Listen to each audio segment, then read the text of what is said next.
What's up, fans and freaks? I am that hippie, and if you're wondering why it's so much brighter right now, I'm actually filming this quite early in the morning. It's around 11 a.m.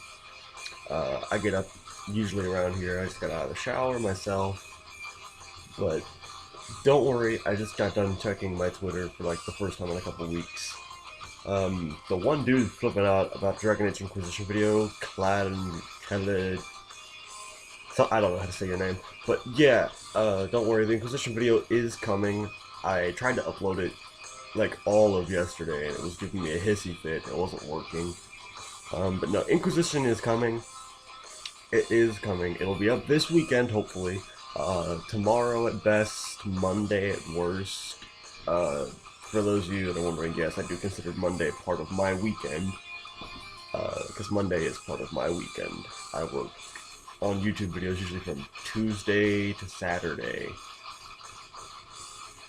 I do a lot of YouTube stuff, even though I don't get that many views and I don't have that many subs. I put a lot of effort into this. It just doesn't look like it.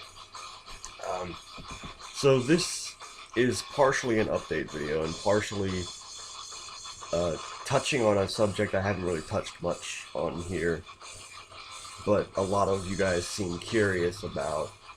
So this may be considered depressing to some of you, or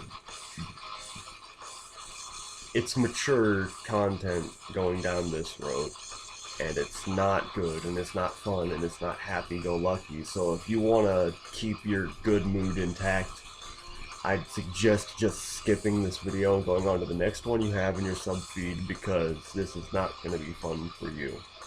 And it's not going to be fun for me to relive these events.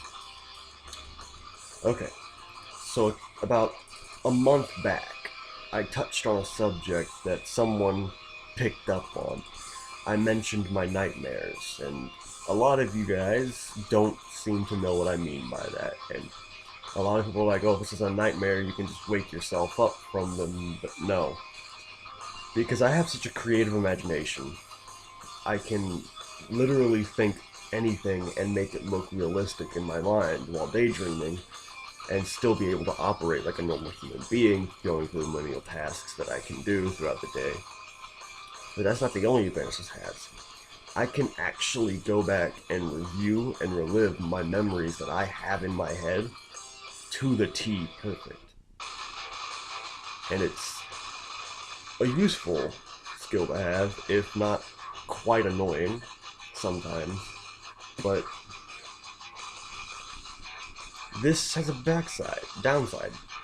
After my, there's really no other word for it. The torture at the hands of my classmates that I endured for eight years, I think. I don't know. I lost count. I developed PTSD. I have post-traumatic stress disorder. It sucks. There's no other way to say it. It's hard to explain to someone who doesn't have it. Anyone who doesn't watch this that does have it, it sucks. A lot of people assume that you can only get it if you're like a soldier who's served overseas, but no.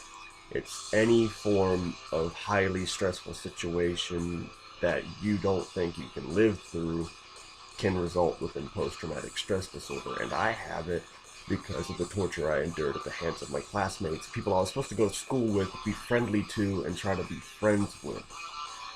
So yeah, that sucks. But it started from kindergarten, and it didn't end until 8th grade. So actually, now that I think about it, that might be 9 years, because it didn't end until shortly after 8th grade. Yeah. And so, because of my PTSD, I can now go through it. It happens on its own sometimes now. I'll relive a painful memory that I don't want to relive. And for this reason, I started numbing my mind with caffeine. It's a chemical addiction. It increases the dopamines in my mind to where I no longer feel depressed. It's like nicotine, but it's supposed to be less addictive.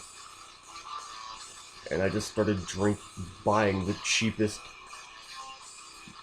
large amount of caffeine I could get, which is 2 liter of soda. That's the most caffeine for the least amount of buck. So I'd grab a 2 liter of Mountain Dew, the soda that has the most caffeine content in it. And so every day I would walk across the street from the high school and I would grab a 2 liter of Mountain Dew. And I would have this 2 liter of Mountain Dew for the whole day. But I would drink it from the beginning of school to the time I went to sleep. I would drink a 2 liter a day. And this kept me from reliving some of those more painful memories because I had numbed my mind. If I did relive them, it didn't affect me the way it would have without the caffeine buzz. The problem was, the more I did this, the more caffeine I needed to reach that state.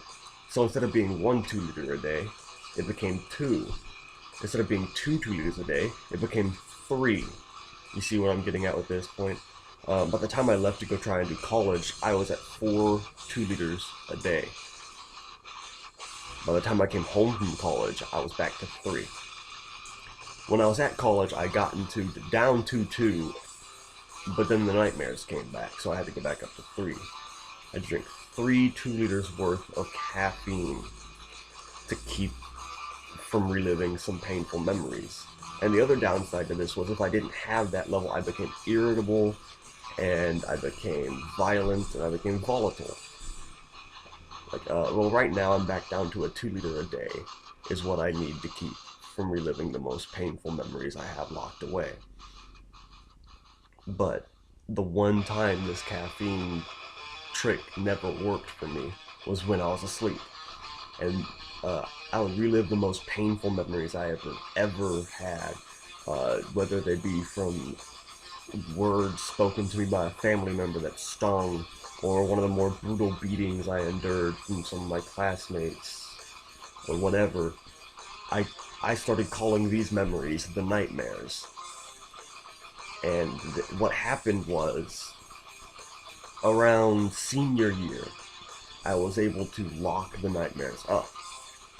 Under lock and chain, I was able to just lock them away at a price. It sucked, and for a while it worked. But then sometime around halfway through the first semester of my college, it was actually it was closer to winter break actually. The chain broke, and I went to sleep one night, and the nightmares came back, and they came back with a vengeance. I'm talking like it made me relive each and every one of my most painful memories. No matter how hard I struggled to try to wake up, knowing that I was in a nightmare, I couldn't. My roommate Brendan described this terrible thing. I was tossing and turning, and my face was contorted, and I wasn't making any screaming or any noises, but he could tell it was painful, and no matter what he did, he couldn't wake me up. He threw my wallet at my face, an empty 2-liter bottle at me. Nothing woke me up. Which sucked very bad. And it all just went downhill from there. Every night I went to sleep, the nightmares would come back.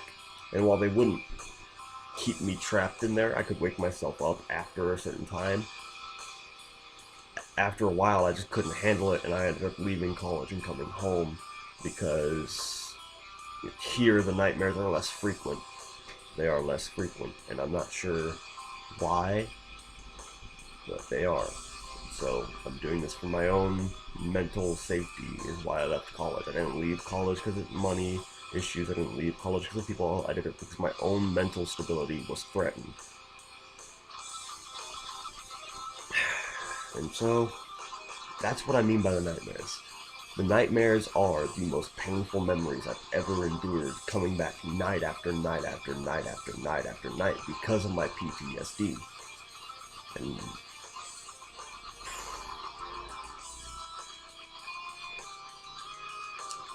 it's hard to relive those, knowing that they really happened.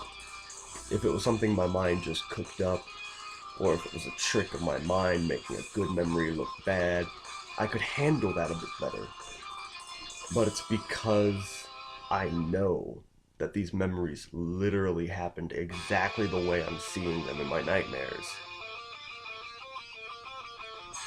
It, it frightens me, scares the shit out of me because I look back at my life and wonder how the fuck I survived all that shit. I'm not joking. I wonder how I didn't put a gun to the side of my head and blow my brain out because I went through a shit ton of crap that I'm pretty sure anybody else in that situation would have killed themselves. I had very few actual friends. I had so many people say they were my friends just so they could step on top of me and use me as a stepping stone on the social ladder. I had not one, not two, but 3 girlfriends use me to improve their social standings. One of them cheated on me with one of my best friend at the time. Neither one of us knew about it. We both got back at her though. I've known people that committed suicide for only one of those things happening. And then not to discount the from kindergarten to 5th grade the physical beatings I endured every day at the hands of some of the bullies of the fucking school. Those I can endure. That's just physical pain. That never bugged me. But after 5th grade on, they changed to like mental warfare because I already had a high pain tolerance to begin with, and they were only making it higher. So they switched to mental warfare. And, well, it worked. It made me feel like a piece of shit. It made me feel like I was worthless, like I didn't amount to shit. I know better now, but back then, I was a freaking 12-year-old kid hearing about how I shouldn't have been born, how my parents didn't really love me, that's why one of them wasn't there. Yeah, that shit fucks you up when you're 12 years old. So, it's any wonder why I'm so fucked up now. It's all thanks to the glorious Marshall Public school system. Yeah, they preach the anti-bullying message, but they do nothing to stop it. And it was around 7th grade that I figured that out. They were never, no matter how often I told a teacher or if I told the principal, they were never going to see it. They were never going to stop it. And one kid said one thing wrong. He brought my family into it. He didn't target me. He targeted a family member. And something in me snapped. And I hospitalized the kid for a month. For a month, he had to keep going back to the hospital to get his neck checked because I grabbed him by the neck. I mean, his friend was a little better off. He just had minor glass cuts everywhere because I threw him through the window back into the school building because we were out on the playground.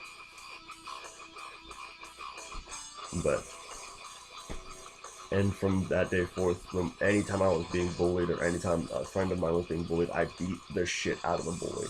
And eventually the bullying stopped, and Marshall High School, for while I was there, became less of a bully area because I would literally beat the fuck out of bullies. I became the bully to the bullies, the monster to the monsters. They would punch a kid, I would slam their head into a locker. That's how it happened. I did it to men, women, if they were tall, if they were short, I didn't give 2 shits. And I saw a female bullying a female one day, okay? I saw a girl picking on a girl at school. It's the girl picking on the girl. Okay, the girl being picked on was short and skinny, right? I don't know her name, don't remember her that well. The chick was taller and broad, like she was like built like a football player, like if she hit you it would hurt, sort of deal.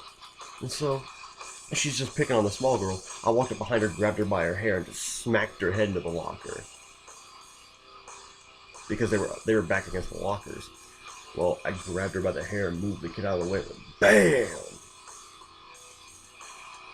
Just once. And then let go. She turned to look at me and said, "Doesn't feel too good now, does it?"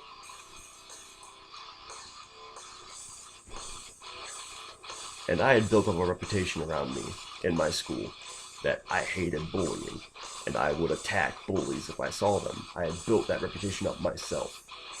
Because I had done it so often, I had attacked bullies. I had, if I had seen them bullying someone, I had hunted them down through the halls. Because some of them tried to run away. Some of them. They were smart. They tried to run. They didn't run fast enough. But I had built this reputation up that I was such an animal and so terrible that any bully that had the guts to try and stand up to me was taken down very shortly afterwards. Because I may be scrawny and tall and lanky, but I was taught how to fight very well by someone who knew how to fight exceptionally well. I was taught by 3 people: my cousin Stevie, my cousin Cody, and my Uncle Tom. And my Uncle Tom's not around anymore. He's actually Cody's grandpa, but everyone calls him Uncle Tom. So, yeah. But they taught me how to fight. Eventually, my buddy John taught me how to fight a little bit smoother, cleaner, and he taught me that while I was in high school. And John's no longer with us anymore. I've talked about John a little bit. Yeah, I have. I've talked about John. So, throughout high school, that was me. I was the person that frightened all the boogeymen. And that was just what I did. It didn't stop the nightmares. It didn't make me feel any better, but it's what I did. And I have my coping method. I try to cope, but every now and then it gets bad. So for all of you who want to make fun of me on Twitter for having nightmares and being terrified of going to sleep, now you know. You can stop making fun of me, or you can keep doing it and I'll find you. Because I hate bullies. Stay cool, stay in school. That hippie is out.